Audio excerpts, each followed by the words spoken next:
એક ગામમાં એક ટોપી વેચનાર માણસ હતો. તે ગામથી ગામ ફરીને રંગબેરંગી ટોપી વેચતો. એક દિવસ ઉનાળાની મધ્યાહને તે એક વૃક્ષ નીચે આરામ કરવા બેઠો. ટોપીઓથી ભરેલું ટોપલું તેણે પોતાની બાજુમાં મૂક્યું અને ઝપટું મારીને સૂઈ ગયો. ત્યાં એક જૂથ વાંદરાઓનું વૃક્ષ પર બેઠું હતું અને ટોપીઓ જોઈને તેઓ ઉત્સાહિત થઈ ગયા. એક વાંદરો નીચે આવ્યો અને એક ટોપી લઈ ગયા. થોડા જ પળમાં બધા વાંદરાઓએ ટોપી પહેરી લીધી.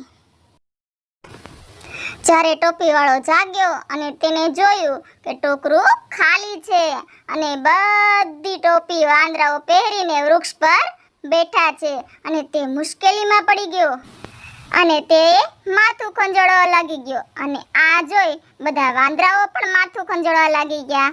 પછી તેને પગ પછાડ્યો. આ જોઈ વાંદરાઓ પણ પગ પછાડવા લાગ્યા. તે સમજદાર હતો અને તેણે વિચાર્યું, આ વાંદરાઓ તો મારી નકલ કરે છે. જો હું કંઈક કરું તો એ પણ એ જ કરશે. એણે તરત પોતાની ટોપી ઉતારી અને જમીન પર ફેંકી દીધી અને ખરેખર બધા વાંદરાઓએ પણ પોતાની ટોપી ઉતારી અને નીચે ફેંકી દીધી. ટોપીવાળો હસ્યો અને ટોપીઓ ભેગી કરી અને પાછો ચાલ્યો ગયો.